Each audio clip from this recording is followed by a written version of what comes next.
Hola, ¿qué tal? Mi nombre es María Estela y en este video le vamos a estar hablando sobre la polémica de los fotógrafos de street style acusando a bloggers e influencers por usar imágenes sin su permiso.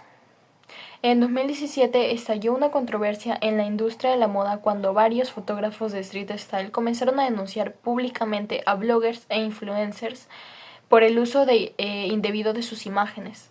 Durante las prestigiosas semanas de la moda en ciudades como París y New York, los fotógrafos capturaban momentos espontáneos de personalidades influyentes en las calles, pero pronto descubrieron que muchas de esas imágenes estaban siendo reutilizadas sin autorización en redes sociales y blogs.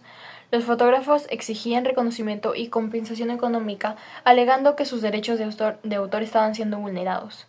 En un entorno digital donde la apropiación de contenido se había vuelto común, este conflicto reveló la creciente tensión entre creadores visuales e influencers en el contexto de la moda global y la era de las redes sociales. El concepto entre fotografía y derecho. Bueno, la fotografía es una creación artística protegida por los derechos de autor desde el momento en que se captura una imagen original. Este derecho otorga al fotógrafo el control exclusivo sobre su obra, incluyendo la posibilidad de decidir cómo, cuándo y dónde se puede utilizar esa imagen. El conflicto entre fotógrafos de street style y blogueras de moda gira en torno a la tensión entre la fotografía como obra protegida por los derechos de autor y el uso no autorizado de esas imágenes en el entorno digital. Este caso refleja cómo los principios de fotografía y derecho interactúan en la era de las redes sociales, donde la rápida difusión de contenido a menudo puede llevar a veces a ciertos malentendidos y violaciones de los derechos de los creadores también. Los derechos de autor se dividen en los derechos patrimoniales, que estos permiten al fotógrafo obtener ingresos mediante la venta, cesión o licencia de sus fotografías. Luego están los derechos morales, que estos aseguran que el autor sea reconocido como tal y que su obra no sea distorsionada o mal utilizada. Además, el derecho a la imagen protege a las personas fotografiadas, permitiéndoles así controlar cómo se usa su imagen, especialmente con fines comerciales. Pero sin embargo, en espacios públicos como eventos de moda, las personas fotografiadas tienen un mucho menor control sobre el uso de su imagen, aunque esto no implica que puedan apropiarse de la fotografía sin el consentimiento previamente del fotógrafo, ¿no?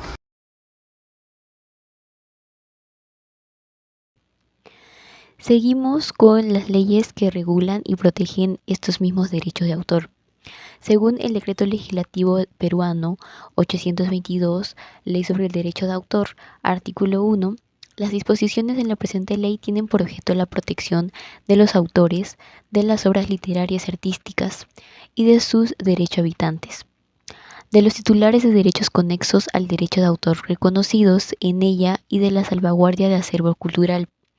Esta protección reconoce cualquiera sea la nacionalidad, el domicilio del autor o titular del respectivo derecho o el lugar de la publicación o divulgación. Seguimos con el artículo 2, autor. Este habla sobre la persona que realiza la creación intelectual. Algunas de las obras protegidas son las siguientes: las obras audiovisuales, que son las películas o cortos, las obras de artes plásticas, como los bocetos, pinturas, dibujos, esculturas, grabados o litografías. Tenemos también, como este caso lo menciona, las fotografías. Seguimos, asimismo tenemos en el marco universal organizaciones que protegen estos derechos. Una organización es la OMPI, y la OMPI es una organización mundial de la propiedad intelectual. Es el organismo de las Naciones Unidas que rinde servicio a las personas innovadoras y creadoras en todo el mundo, velando por que sus ideas se trasladen con seguridad al mercado y mejoren la vida de las personas en todas partes. ¿Qué recomendaciones legales le daría a los fotógrafos para evitar que sus imágenes sean utilizadas sin autorización, especialmente en plataformas digitales? Bueno, primeramente deben utilizar las prácticas legales del derecho de autor en el ámbito digital. Los fotógrafos de street style deben adoptar un enfoque proactivo y sensible buscando una estrategia legal y tecnológica. Uno de ellos puede ser registrar las imágenes, pueden usar marcas de agua, pueden ofrecer licencias, pueden tener contratos claros con las personas que ellos han hecho la fotografía, monitorear el uso de autorización y en el momento oportuno actuar de manera apropiada con sus normas legales existentes. Y la pregunta sería, ¿qué pasos debo seguir si creo que han infringido mis derechos de autor?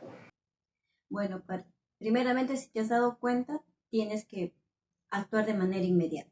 ¿Y cómo? Primero tienes que reunir evidencia. Capturas de pantallas, buscar documentación donde te hayan vulnerado, también contactar al infractor.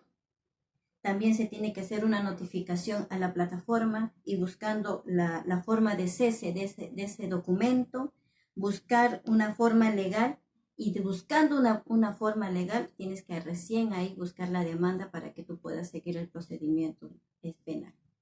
Eso es todo. La última pregunta en relación a este caso es, ¿qué pasos debo seguir para registrar una obra, en este caso fotografías, bajo derechos de autor? El proceso para registrar una fotografía bajo los derechos de autor varía según el país. Primero se tiene que hacer la verificación de la fotografía, que sea original, seleccionar las fotografías que van a registrar, acceder al sitio web donde van a estar los derechos del autor. También deben obtener un certificado de donde ellos están registrando sus fotografías. Así también van a tener una prueba sólida de lo que ellos han registrado, ya que los fotógrafos y los creadores deben considerar que la protección de su trabajo es una inversión. Una de las soluciones que podría dar para resolver este conflicto, es esencial que ambos lados comprendan sus derechos y responsabilidades.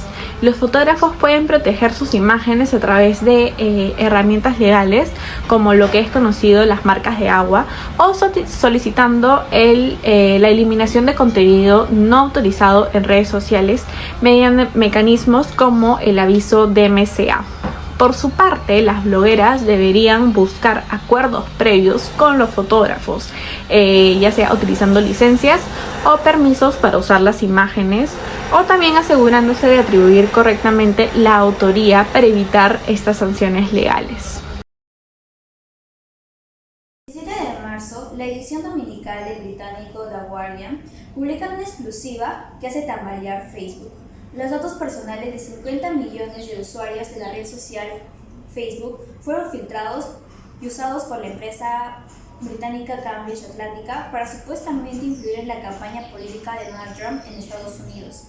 2 días después, el canal británico Channel 4 emite la grabación con cámara oculta del entonces director ejecutivo de Cambridge, Alex Nix, en la que presume haber contribuido en la victoria de Donald Trump en 2016.